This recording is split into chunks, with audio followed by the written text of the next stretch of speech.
हो, आम्ही असं पाहिलं माळसरस या ठिकाणी रस्त्यानं जात होतो आम्ही वारीच्या रस्त्याने. स्मशानभूमीमध्ये माणसं या ठिकाणी संध्याकाळी प्रेत जाळलेलं होतं. 3 वर्षापूर्वी आमच्या आळंदी पंढरपूर या प्रवासामध्ये सासवडच्या घाटामध्ये स्वयंपाकाची गाडी आमची त्या ट्रॉफिकमध्ये गुंतली. मी सर्व लोकांची फराळाची व्यवस्था करतो. मला 1 तासभर तुम्हाला वेळ द्या. बापरे. ही जर कृपा कोणाची असेल ती झालू ते देव. सॅटेलाईटनं त्यांनी चेक केलं सगळ्या गोष्टी. हा, ज्ञानोबाची समाधी उत्खनन करण्याचा त्यांनीही प्रयत्न केला. प्रयत्न केला हो, होता. पण त्यावेळेस ते ज्ञानोबाच्या समाधीतून भुंगे निघाले आत. माझ्या डोळ्यांनी कित्येक तरी वर्ष स्वतः कलश हालताना बघितला आहे. नमस्कार श्रोतेहो, आपल्या सर्वांचं स्वागत आहे. आज आपल्या सोबत आहेत महाराष्ट्रातील सुप्रसिद्ध कीर्तनकार श्री हरी महाराज आळंदकर. नमस्कार, आपलं स्वागत आहे. काही दिवसांमध्येच वारीचा सोहळा इथून सुरू होईल. हो हो तुम्ही बरेच 500 पेक्षा जास्त कीर्तन केलेले आहेत. हो हो तर कीर्तनापासून सुरुवात करायला मला आवडेल की कीर्तन म्हणजे काय हे बरं. थोडक्यात आम्हाला सांगा. रामकृष्ण आहे. मी श्री हरी महाराज आळंदकर. आपल्या या पॉडकास्टमध्ये आपलं मी मनापासून आभार व्यक्त धन्यवाद करतो. महाराज. आपण जो प्रश्न विचारलाय तो अति छान आहे आणि सध्या त्याची गरज आहे. नेमकं कीर्तन म्हणजे काय? कीर्तन म्हणजे समाधानाचा साधन आहे. मृत्यू लोकात समाधान कुठेच नाही, आनंद कुठेही नाही. आपण पाहिलं तर संसारात बरीच मंडळी त्रसलेली आहेत, कंटाळलेली आहेत. पण कीर्तन हे साधन असं त्या ठिकाणी गेल्यानंतर समाधान प्राप्त होतं, आनंद प्राप्त होतो. माणसाला जो आनंद पाहिजे तो आनंद भजनामध्ये कीर्तनामध्ये मिळतो. हे कीर्तनाचं साधन आहे आणि ह्या सगळ्या गोष्टी कीर्तनाच्या माध्यमातून मिळतात. पण अलीकडे काय झालंय, कीर्तन हा विषय थोडा वेगळा राहिला त्याच्यात. बरोबर. कीर्तन म्हणण्यापुरतं कीर्तन आहे आणि कीर्तनाच्या ह्या शब्दाच्या पाठीमागं थोडासा आपण त्याला व्यवहार म्हणू असं झालं असं झालंय. हा. हा, प्रत्येक गोष्टीच्या पाठीमागं व्यवहार असावाच, पण त्याला काही मर्यादा आहेत. आणि जिथे व्यवहार येतो तिथे प्रेम राहत नाही, श्रद्धा राहत नाही. या ठिकाणी व्यवहार त्या ठिकाणी गोष्टी होत नाही. बरोबर. पण जिथे निव्वळ श्रद्धा आहे, निव्वळ प्रेम आहे, तिथे भगवत प्राप्ती आहे. कीर्तन हे साधन आनंद प्राप्त करण्याकरता आहे, व्यावहारिक साधन नाही. नाही. कीर्तनामध्ये देव असं कीर्तन पाहिजे की जेणेकरून मूर्ती ठसावी श्रीहरीची. ऐशी कीर्तन मर्यादा आहे संतांच्या घरची. तुकोबरायचे असे काही अभंग आहे, ज्या ठिकाणी कीर्तन केलं, ज्या ठिकाणी आपण कीर्तन सेवा करतोय त्या ठिकाणी पाणी सुद्धा ग्रहण करू नये, ज्यांनी सेवा दिली त्यांनी. असं ही नियमावली वारकरी संप्रदायाची. मग असं केल्यानंतरच समाधान प्राप्त होतं, आनंद मिळतो. पण ह्या गोष्टीचा सध्या आता फार आजच्या काळामध्ये जरा कमी झालेलं कमी आहे. होत चालल्यात, कमी होत. त्याला एक असं आहे की व्यवहार पाहिला तर मग या गोष्टीत प्रेम राहत नाही, श्रद्धा राहत नाही. कीर्तन म्हणजे फार आनंदाची गोष्ट आहे, फार समाधान चित्ताला मिळतं, आनंद प्राप्त होतो, देव प्राप्त सगळ्यात महत्वाचं साधन आहे मृत्यू लोकात. लवकर देव प्राप्त करून घेण्याचं साधन फक्त कीर्तन आणि भजन आहे. कीर्तन आणि भजन. पण त्याच्या मागे कीर्तनाच्या पाठीमागे निस्वार्थ सेवा पाहिजे. स्वार्थ नाही असा नाही, स्वार्थ पाहिजेच. या मृत्यू लोकात स्वार्थ नाही किंवा त्याच्या जीवनात स्वार्थ नाही आणि तो व्यक्ती आहे असं कधीच आणि नाही सापडणार. प्रत्येकाच्या जीवनात स्वार्थ आहे. तुमच्याही जीवनात स्वार्थ आहे, माझ्याही जीवनात स्वार्थ आहे. पण त्याला मर्यादा आहे कुठे, मर्यादा पाहिजे. आणि ती मर्यादा आपण पाळली पाहिजे. कीर्तन म्हणजे काय, देव भगवत प्राप्ती करता जे साधन केलं जातं त्याचं नाव आहे भजन, त्याचं नाव आहे कीर्तन.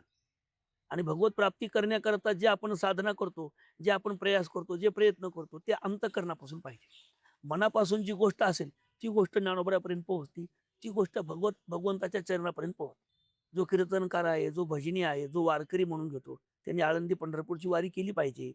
त्याला हरिपाठ पाठ पाहिजे, त्याला काकडा पाठ पाहिजे, त्याला ज्ञानेश्वरीच्या 10-5 ओव्या कीर्तनात किमान सांगता आल्या पाहिजे. ज्ञान भागवतातल्या 2-4 ओव्या किमान सांगता आल्या पाहिजे. कीर्तन हे साधन फार वेगळे आहे आणि कीर्तन हे साधन फार वेगळ्या ठिकाणी नेऊन ठेवलं. आजकालच्या सोशल हो, मीडिया फार सोशल मीडियाने तर फार विचित्र इतकं काम केलं की जी गोष्ट मिळायला पाहिजे होती ती गोष्ट सोशल मीडिया, असं म्हणणार नाही मी, सोशल मीडियाने फार छोटी माणसं फार मोठी केली. रातोरात कितीतरी मोठी माणसं फायदा पण झाला. त्याचा खूप मोठा फायदा झाला. दरवर्षी वारी निघते. हो हो इतके लाखो लोक एकत्र येतात, हो. जातात पंढरपूरला. तर हे म्हणजे यांचं नियोजन हे कोण करतं, कसं करतं? हे इतके लाखो लोक एकत्र येऊन त्यांचं जेवण, राहणं, खाणं, पिणं हे सगळं हे कसं होतं, कसं हे मॅनेज? एक वाक्य मी तुम्हाला सांगतो. आता बरेच लाखो भाविक ज्ञानोबराच्या सोहळ्यात चालतात. मीही चालतो, माझी ही दिंडी आहे. आमच्या सोबत एक 700-800 लोक असतात ज्ञानोबराच्या सोहळ्यामध्ये. पण याच्यात एक वाक्य असं आहे की बरीच मंडळी म्हणती मी ज्ञानोबराच्या सोहळ्यात चाललोय किंवा ज्ञानोबराच्या सोहळ्यात आम्ही चाललोय. हे वाक्य चुकीचं आहे. ज्ञानोबराय आपल्याला स्वतः घेऊन पंढरपूरला चालले, हे महत्वाचं आहे. ज्ञानोबराय सोबत असतात आणि ज्ञानोबराय सोबत असल्यामुळे पंढरपुरापर्यंत हे सगळं नियोजन ज्ञानोबरायच्या कृपेने होतं. आतापर्यंत हयात जितकी वर्षे ज्ञानोबरायच्या सोहळ्याला झालेत त्या वर्षापर्यंत आणि अजून पुढेही जोपर्यंत सोहळा आहे तोपर्यंत, जोपर्यंत ज्ञानोबराय आहेत तोपर्यंत आळंदी ते पंढरपूर या प्रवासादरम्यान एकही वारकरी उपाशी राहत नाही, एकही वारकरी विजा होत नाही, एकही वारकऱ्याला दुखापत होत नाही. ही कृपा जर कोणाची असेल, चमत्कारिकच गोष्ट आहे हा ना. फार खूप मोठी जगातला एक आविष्कारच आहे हा. जगातला खूप मोठा आविष्कार आहे. याच्यापेक्षा अजून एक तुम्हाला बारकावा सांगणं वारीतला, आपण आता सोशल मीडियाच्या माध्यमातून पेपर टीव्ही वगैरे लावली तर कुठेतरी बलात्काराच्या बातम्या येतात, व्यभिचाराच्या बातम्या येतात, बरोबर आहे. पण विश्वमाऊली ज्ञानोबरायच्या सोहळ्यामध्ये 5 लाख 10 लाख भाविक असतात. त्या ठिकाणी स्त्री पुरुष हा भेद नाही, स्त्री पुरुष भेद नाही. तिथे फक्त एकच उल्लेख आहे, माऊली. माऊली कोणीही असू द्या, तुमच्यापेक्षा वयाने जरी लहान असला तरी तुम्हाला माऊलीच म्हणणार, आणि वयाने जरी मोठा असला तरी तो माऊलीच म्हणणार, बरोबर आहे ना. आपण या सगळ्या माध्यमातून काहीतरी कुठेतरी एखादी महिला एकत्री कुठेतरी पाहिली, एकटी पाहिली का तिच्यावर व्यभिचार होण्याची शक्यता आहे, अत्याचार होण्याची शक्यता आहे. आमच्या विश्वमाऊली ज्ञानोबरायच्या सोहळ्यात आळंदीपासून पंढरपूरपर्यंत लाखो भाविक असतात. तिथे कोणचीच व्यवस्था कोणीच करत नाही. स्नानाची व्यवस्था कोणी करत नाही, शौच विधीची व्यवस्था कोणी करत नाही. ज्ञानोबरायच्या सोहळ्यातला विशेष हा आहे, महिला आणि पुरुष 1-2 फुटाच्या 1 फुटाच्या अंतरावरती स्नान करतात. धक्का लागला तरी माऊली माफ करा, माऊली चुकून लागलं, ही भावना प्रत्येकाच्या अंतःकरणात असते. आणि हीच याच्या विरुद्ध इतर वेळेस ह्या जर गोष्टी काढल्या तर मला वाटतं फार कठीण परिस्थिती होईल. म्हणजे पवित्र राहणार. पण ज्ञानोबरायच्या सोहळ्यात हे पवित्र राहतच. त्याचं कारण आहे ते ज्ञानोबरायच सर्व गोष्टी माऊलीच्या सोहळ्यात चालले की तुमचा काम हा विषय राहतच नाही, लोभ विषय राहत नाही, काम राहत नाही, वासना कोणतीच राहत नाही. तुमच्या डोळ्यासमोर एकच विषय येतो, फक्त माऊली, फक्त माऊली, बाकी दुसरं काहीच नाही. आणि जगात असा सोहळाच नाही. याचं ज्ञानोबरायचा सोहळा जगात असा नाही. किती सोहळे होतील जातील त्याच्याबद्दल नाही, पण हा जो सोहळा आहे हा अउल्लेखनीय आहे. याची कशातच गणना करता येत नाही. माझ्या जीवनातला प्रसंग सांगतो. साधारणतः एक 3 वर्षापूर्वी आमच्या आळंदी पंढरपूर या प्रवासामध्ये सासवडच्या घाटामध्ये स्वयंपाकाची गाडी आमची त्या ट्रॉफिकमध्ये गुंतली. आणि स्वयंपाकाची गाडी गुंतल्यानंतर सगळे दिंडी वगैरे आमची मुक्कामाच्या ठिकाणी पोहोचली. पण स्वयंपाकाची गाडीच खाली होती पुण्यामध्ये, त्या ओळखी नाल्यापाशी. आणि आम्ही सासवडला पोहोचलो. 700 भाविक होते. बरं. पण रात्री आम्हाला तिथं पोहोचायला 7:30-8 वाजले आणि गाडी अजून पुण्यामध्ये ओळखी नाल्यापाशी ट्रॉफिकमध्ये जाम होती. ज्ञानोबराय का सगळं नियोजन लावतो. मग इतक्या लोकांचं भोजनाची फराळाची व्यवस्था कशी करायची. मग दिंडी आरती झाली, नियमाची आरती वगैरे झाली, सगळी मंडळी बसली. प्रत्येकाची चर्चा काय करायचं फराळाचं. मग काही म्हणले आता येऊ द्या गाडीला. स्वयंपाकाची गाडी आल्यानंतर साबुदाणा भिजवलेला होता, गरम करून आपण खाऊ. आल्यानंतर ड्रायव्हरला वगैरे फोन केला तर त्यांनी सांगितलं मला अजून 2-3 तास गाडी अडकलेली आहे. माऊलीची कृपा इतकी असीम आहे. एक आम्ही जिथे आमची दिंडी उतरली होती तिथला एक शेजारी भाविक राहत होता, ते आमच्या जवळ आला आणि त्यांनी पाहिलं सगळं वातावरण. त्यांनी लक्षात घेतलं. त्यांनी सांगितलं महाराज काही अडचण नाही, मी सर्व लोकांची फराळाची व्यवस्था करतो, मला 1 तासभर तुम्हाला वेळ द्या. ही जर कृपा कोणाची असेल तर ज्ञानोबा आहे. आमच्यासाठी माऊली आम्ही पाहिलेलं नाही, तो व्यक्तीच आमच्यासाठी माऊली आहे, बरोबर आहे की नाही. ही ऐन टायमावर सगळं व्यवस्था कोण करतं, ज्ञानोबाच करतात. म्हणजे आपल्या घरी एखाद्या वेळेस 10 लोक आले न सांगतात तर आपली तारंबळ उडते. 100% होतीच. आणि तुम्ही 700 लोक ज्ञानोबाच्या सोहळ्यात 10 लाख भाविक असतात. एकही भाविक उपाशी राहत नाही आणि विजा होत नाही.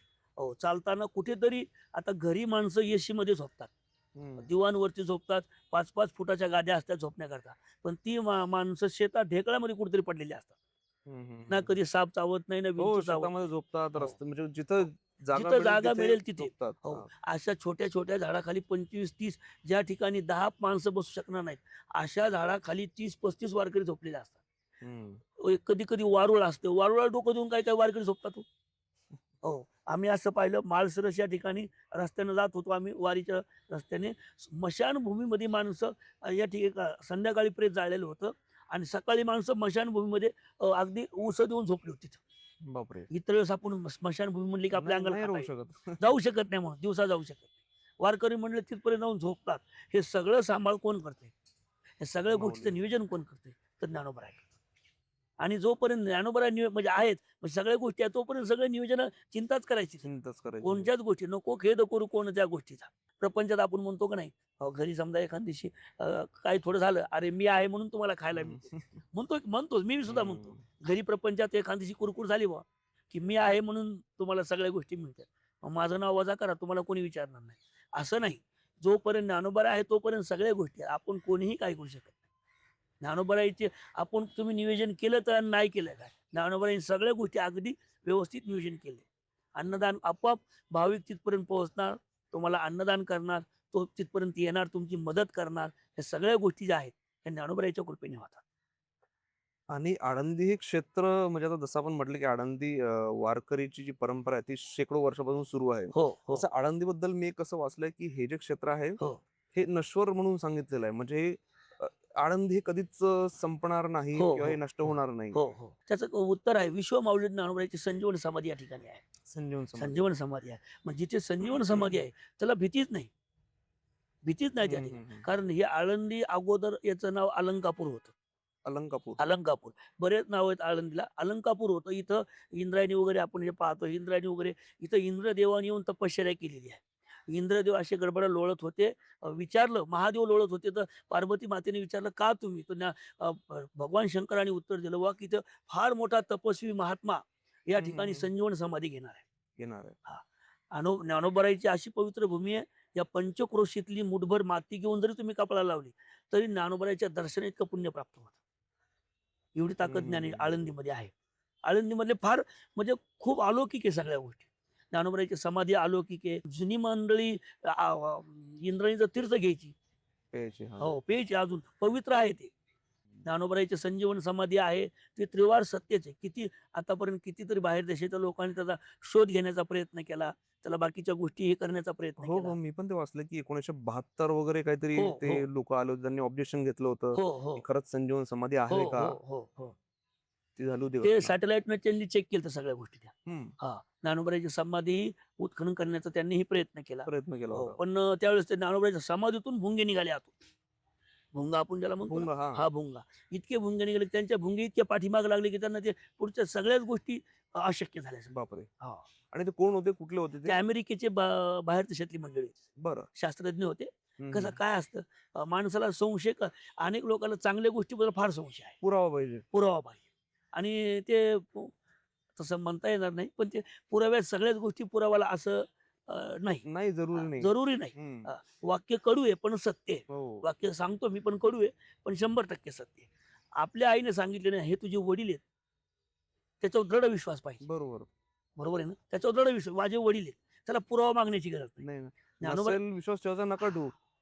म्हणजे यांना माऊलींना काय गरज आहे? हा, नाही, नसेल विश्वास नका हो, ठेवू. नाही नाही नाही नाही. तशी ज्ञानोबाची संजीवन समाधी आहेच. हम्म. तुम्ही नाकारली काय आणि हो कारली काय, त्याने तुम्ही काय फरक मान्य, पडणार त्याच्यावर आहे? काही फरक पडत नाही. तुम्ही आता काय होतं, आपण म्हणतो काय, बरीच मंडळी अशी आहे की देवच नाही म्हणतात. आहेत आहेत ना, नास्तिकवाद ज्याला आपण म्हणतो ते देवच नाही म्हणतात. पण मला असं म्हणजे माझं असं मत आहे, तुम्ही देव आहे म्हणण्याने नाही म्हणण्याने देवाला काय फरक, काय फरक पडणार? काय फरक पडणार आहे? जगाचा चालक मालक, ज्याच्या पानही त्याच्या सत्तेने हालत नाही, ज्याच्या सत्तेशिवाय. हो, विश्वाची सत्ता, हे पान आपण जे पाहतो ना, हे देवाने त्याची सत्ता येतो त्यावेळेस ऑर्डर देईन आपण म्हणतो, त्यावेळेस सगळ्या गोष्टी होतात. मग तुमच्या नाम म्हणण्याने मान्याने न मान्याने काय फरक काय पडत आपण नाही. कोण आहे त्याच्यावर? काय कोणी आपण आपला कुठंच विषय नाही. बरोबर. पण माणसं बरीच म्हणतात की देवच नाही, हे सगळ्या गोष्टी थोतांड आहे. आता बरीच आपले वारीवरही ऑब्जेक्शन आहे, हे सगळी अंधश्रद्धा आहे, ह्या सगळ्या हो. गोष्टी चालत नाही, ज्या गोष्टी अशा आहेत. पण त्या म्हणजे नाही, श्रद्धा आहेत, ते तुम्ही मान्यावर न मान्यावर काही फरक पडत नाही त्या गोष्टी. म्हणजे वारीवर पण काही असं काही ऑब्जेक्शन आला की बंद करा वगैरे, म्हणजे नाही, बंद करा वगैरे नाही, पण आता ही जी बाहेरून जी मंडळी आहे बोलणारी, ती मंडळी बोलतात की हा, ओके. हे सगळे बोलतात की आता हे सगळे अंधश्रद्धा आहे, ह्या गोष्टी आहेत, पण त्याच्यात तुमच्या म्हणण्यावर किंमतच नाही. काय बरोबर आहे की नाही? तुमच्या जोपर्यंत आपण देवाला आहेत किंवा नाही, देवाचं अस्तित्व आहे किंवा नाही, हे महत्वाचं नाही. आपण देवाला मानतो न मानतो हे महत्वाचं नाही. देवाने तुम्हाला स्वीकारले. आपण जोपर्यंत देवाने आपल्याला स्वीकारले म्हणून आपण जिवंत आहोत. बरोबर. ज्या दिवस आपल्याला देव स्वीकारणार नाही, त्या दिवस आपण आपला श्वासही शिल्लक राहणार. खरं. बाबा महाराज सातारकरांचं फार गोड वाक्य आहे. बाबा महाराज सातारकरांनी कीर्तनामध्ये असं सांगितलं की तुम्ही देवाला माना अगर नका मानू, देवाला काही फरक काय पडणार फरक नाही. पडत नाही. पण तुम्हाला नक्की फरक पडतो. वारकरी संप्रदायामध्ये हेच नम्रतेला फार महत्व आहे. हो हो हो म्हणजे हात जोडणे वगैरे हो. आजकाल या गोष्टी फार कोणी करत नाही. आता मी हो. तुमचं बघितलंय. हा हा हा. वारकरी संप्रदाय म्हणजे नम्रता आहे अत्यंत महत्वाचा एक गुण आहे. बरोबर. हा. नम्र झाला भूता तेने कोंडिले अनंता, हे तुकोबरायचा अभंगने प्रमाण आहे. हम्म. जो नम्र होतो तो भगवंताला अंतःकरणामध्ये आपल्या साठवतो. वारकरी संप्रदायामध्ये नम्र राहणं अत्यंत महत्वाचं आहे. अत्यंत महत्वाचं आहे. नम्र खूप महत्वाचं आहे. कारण की इथे तुम्ही जर हात जोडले सगळेच कामं होतात. व्यवहारात आपण म्हणतो का नाही, ज्यांनी हात जोडले त्याचं कोणतंच काम राहत नाही. आणि अजून एक वाक्य सांगेल मी, जो हात जोडतो ना तो हिमालयासारखा मोठा होतो. बरोबर. सध्या जर आनंदात राहायचं असेल तर हात जोडणं फार महत्वाचं. फार महत्वाचं. खूप आनंद आहे, हात जोडण्यात फार आनंद आहे, कमीपणा नाही. प्रत्येकाला वाटतं हात जोडणं म्हणजे कमीपणा. नाही, कमीपणा नाही. हात जोडणं म्हणजे मोठेपणा. गुन्हा करतो तो मोठा नाही, गुन्हा जो माफ करतो तो मोठा आहे. बरोबर आहे की नाही? आपण हात जोडतो ना, हा पण मोठे, म्हणजे जो व्यक्ती हात जोडतो तो खूप मोठा आहे. ज्याची उंची मोठी ना तोच हात जोडतो. साधी माणसं हात नाही, जोडत हात नाही. जोडू शकत. बरोबर आहे की नाही? हात जोडल्यानंतर कोणचंही किती मोठं संकट असू द्या, हात जोडले की तुमचं काम होतं. की किती एखादा व्यक्ती त्याचा राग अनावर होऊ द्या, त्याच्या पायाला हात लावले का तो 100% आईस्क्रीमच होतो. होतो का नाही? बरोबर आहे की नाही? तसं आपलं वर्म आहे, पाया पडलं का माणूस शांत होतो. तसं आपण संप्रदायामध्ये हात जोडले की माणूस नम्र राहणं महत्वाचं आहे. किती मोठे व्हा पण नम्र राहा. नम्र राहा याचा अर्थ असा आहे की तुम्ही त्या उपकाराची जाणीव ठेवा. जाणीव ठेवा. उपकाराची जाणीव ठेवा. माणसाने उपकाराची मरेपर्यंत जाणीव ठेवली पाहिजे. कृतज्ञ महत्वाचं आहे, कृतज्ञ नाही. सध्या काय झालं, कृतज्ञच वाढले सध्या, कृतज्ञ अहंकार राहिले वाढला, नाही. नम्रता नम्रता कमी फार झाली माणसांची. खूप खूप बरोबर. कमी. कृतज्ञ ज्यांनी आपले उपकार केले त्यांचं आयुष्यभर ऋणात राहा. आयुष्यभर काय अडचण आहे, तुम्ही माझ्या उपकार केले, मी आयुष्यभर ते मानले पाहिजे. बरोबर. आपण ते म्हणतो, अंगाला आला ताप देव माझा बाप, अंगाचा केला ताप मीच देवाचा बाप. माझा एक छोटासा तुम्हाला प्रश्न आहे, हात जोडण्याने काय अडचण आहे का? बरोबर. काहीच नाही हो. काय हात असं करण्यापेक्षा असं केलं की आणि सवय पण राहिली नाही हो, आजकाल. हे अहो सवयीचा नाही. भाग आहे. अहो आता काय घरी आपल्याकडे जर आपल्या पेक्षा वयस्कर व्यक्ती जर पाहुणा आला तर जुनी मंडळी नमस्कार नमस्कार. म्हणायची. गावाकडे आज पण आहे करतात आहे आहे नमस्कार, राम आहे, राम. खूप आहे. राम राम आहे, नमस्कार आहे. तर माझे परम मित्र श्री हरिभक्ती परायण आमचे माऊली अण्णा चव्हाण, ज्यांचा व्यवसाय आहे माऊली ढाब्याचा, जेजुरी या ठिकाणी. खूप मोठा व्यवसाय त्यांचा. खूप मोठी हस्ती आहे. वारकरी संप्रदायामध्ये फार मोठं त्याचं योगदान आहे. हो, पंढरपूर देवस्थान असेल, आळंदी देवस्थान असेल, विश्व माऊली ज्ञानोबाचा सोहळा असेल, अन्नदान म्हणा, अनेक पद्धतीने त्यांचं योगदान आहे. खूप मोठी हस्ती आहे, खूप मोठी व्यक्ती आहे. पण इतकी मोठी व्यक्ती आहे, प्रत्येक व्यक्तीला त्यांच्या समोर जो व्यक्ती आहे त्याच्या ते पाया पडतात, दर्शन घेतात. मी त्यांना एक दिवशी म्हणलं, बा कशासाठी तुम्ही या सगळ्या, तुमच्याकडे तर सगळ्या सुखसुविधा आहेत, तुम्हाला काय 100-200 नोकर त्यांच्या हाताखाली आहेत, चांगला व्यवसाय, वारकऱ्यांचा म्हणजे वारकऱ्यांचा आदर, सगळ्या गोष्टी करताय, पण हे कशासाठी तुम्ही कायम हात जोडता? त्यांचं वाक्य ते मला कायम म्हणजे स्मरणामध्ये राहतंय आणि आयुष्यभर राहणार आहे. त्यांनी सांगितलं, श्री हरी महाराज जर मोठं व्हायचं असं तर हात जोडायला शिका. वाक्य छोटं आहे पण अंतःकरणाचा ठाव घेणार आहे. बरोबर. काय म्हटले, मोठं व्हायचं असेल तर हात जोडायला शिका. जी माणसं हात जोडतात ती माणसं हिमालयापर्यंत जातात. जी माणसं हात जोडत नाहीत त्यांचं अस्तित्व नाही शो. मी आता ज्यांचा उल्लेख केला ना, पुन्हा अजून बरीच मंडळी आहेत. आमचे बारामती तालुक्यातील आमचे कोराळे बुद्रुक मधले काही भाविक आहेत. माझ्यावर नितांत प्रेम करतात, संप्रदायावरती नितांत प्रेम करतात. आमचे दत्तापंत गावडे असतील, ते भोसले गुरुजी असतील, बाकीचे ग्रुप त्यांचा, ही फार व्यावहारिक दृष्ट्या खूप मोठी माणसं आहेत, पैशाने खूप मोठी माणसं आहेत, पण त्यांच्यातला अत्यंत एक गुण घेण्यासारखा आहे, ते म्हणजे नम्रता. आणि हे प्रत्येकाला जमणारी गोष्ट नाहीये. हा, नाही नाही नाही नाही, हो फार कठीण आहे. मी म्हटलं ना तुम्हाला, सोपी तेवढीच आहे, कठीण पण नाही तेवढीच नाही आहे. नाही, हात जोडणं इतकं कठीण आहे. माणूस म्हणतो प्रोटोकॉल नाही, मनापासून असेल तर त्या गोष्टी तिथपर्यंत पोहोचतात. फार अत्यंत कठीण आहे. हो, ज्ञानोबराची एक ओवी आहे, जेथ जेथ दया आणि संपत्ती. ज्ञानोबरा सांगतात, जिथं दया आहे, संपत्ती आहे, साक्षात भगवंताची विभूती त्या ठिकाणी राहत. मी वाक्य तुम्हाला सांगितलं ना, काही काही माणसं उदार आहेत पण नम्र नाही. नम्र नाही. काही काही माणसं नम्र आहेत पण उदार नाही. मग ज्याच्याकडे नम्रता आहे आणि उदारपणा आहे तो या मृत्यूलोकातला व्यक्ती नव्हे, तो देवच आहे. माऊली एकमेव असे आहेत की ज्यांनी संजीवन समाधी घेतली आहे. हो हो तर संजीवन समाधी आणि जी समाधी असते किंवा महासमाधी असते, हो हो. याच्यामध्ये नेमका फरक काय? संजीवन समाधी याचा अर्थ आहे ज्ञानोबरांनी जिवंत संजीवन समाधी घेतली. आजही ज्ञानोबरा समाधीमध्ये आहेत. ज्यावेळेस नाथ महाराजांच्या कंठाला मुळी लागली ज्ञानोबराच्या कंठाला मुली लागली. त्यावेळेस ज्ञानोबरांनी नाथ महाराजांच्या स्वप्नात जाऊन सांगितली की माझ्या कंठाला मुली लागली, त्या आजन वर्षाची एवढी मुली काढा.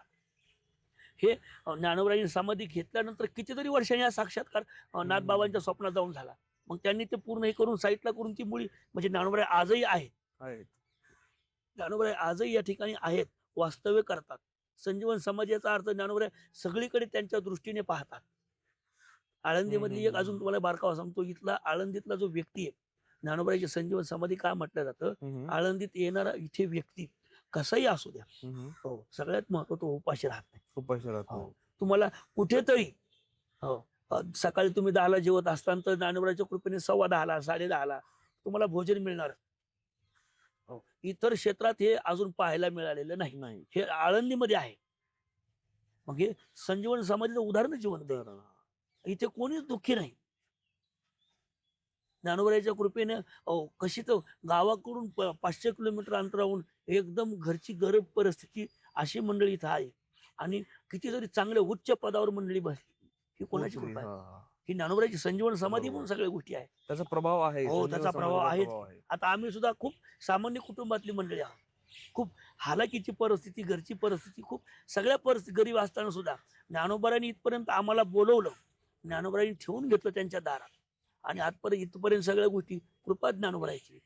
आज आम्ही जे आहोत हे एवढे भारी भारी कपडे म्हणा, भारी भारी गाड्या म्हणा, चांगली चांगली घरं राहायला म्हणा, चांगली चांगली मंडळी सानिध्यात म्हणा, किंवा चांगली चांगली मंडळी मित्र कंपनी संपर्कात आम्ही त्यांच्या ते आमच्या, हे सगळ्या ज्या गोष्टी आहेत ज्ञानोबराचीच कृपा आहे. ज्या माणसाला भेटण्याकरता महिना लागतो त्या माणसाला महाराज ही व्यक्ती भेटली, नाव सांगितली की 1 मिनिटात उपलब्ध होतो. ही कृपा कोणाची? ज्ञानोबराचीच आहे की नाही? बरोबर. सामान्य माणसाला एखाद्या VIP माणसाला भेटायचं म्हटलं तर तो शक्यतो वेळच देत नाही. पण आळंदीहून एखादी अन्य व्यक्ती महाराज तुमच्या भेटी करता आली, तो बाजूला सगळे कामं सारतो आणि त्याला भेट देतो.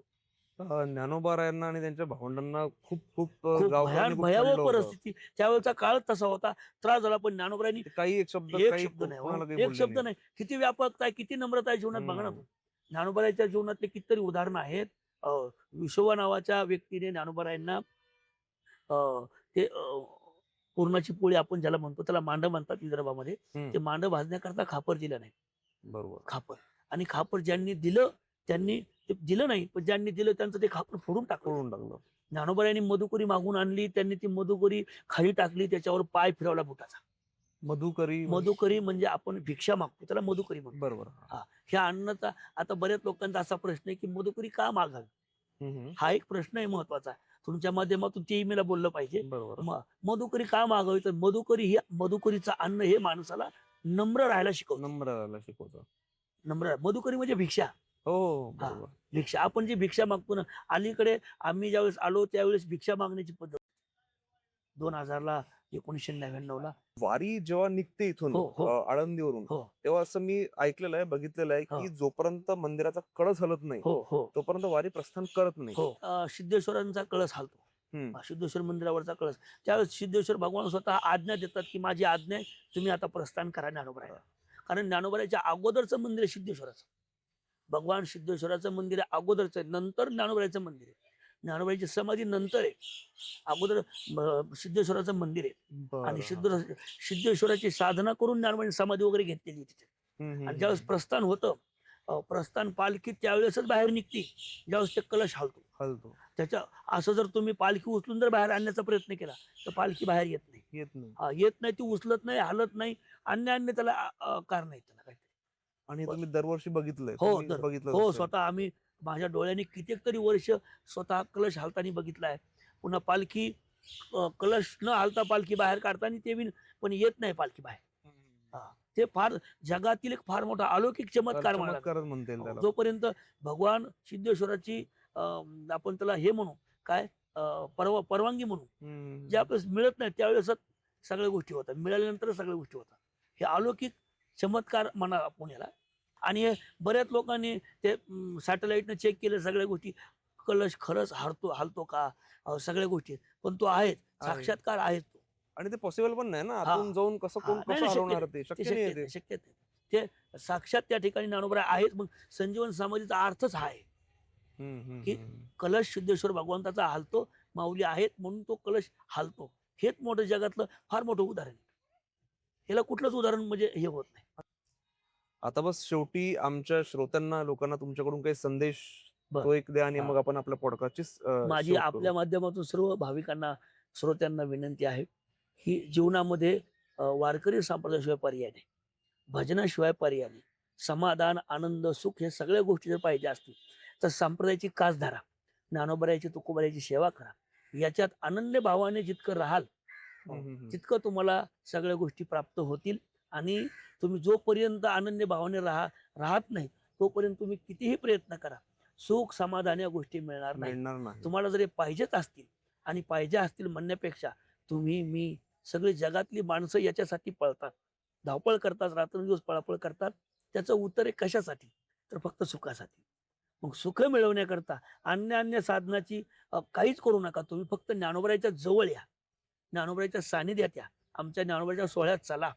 आळंदी पंढरपूरच्या वारीत एक दिवस माझी विनंती आपल्या माध्यमातून, मरायच्या अगोदर, मी कायम सांगतो कीर्तनाच्या माध्यमातून आणि आपल्या माध्यमातून सांगेल, हा, मरायच्या अगोदर एकदा का होईना विश्वमाऊली ज्ञानोबरायाचा पायी सोहळा करा, जरूर करा. जरूर करा. मरायच्या अगोदर एकदा का होईना विश्वमाऊली ज्ञानोबरायाची ज्ञानेश्वरी वाचा. मरायच्या अगोदर एकदा का होईना जगद्गुरु तुकोबरायाचा गाथा वाचा. आणि मरायच्या अगोदर एकदा का होईना ज्ञानोबरायाचा संजीवन समाधी सोहळा डोळ्याने पहा.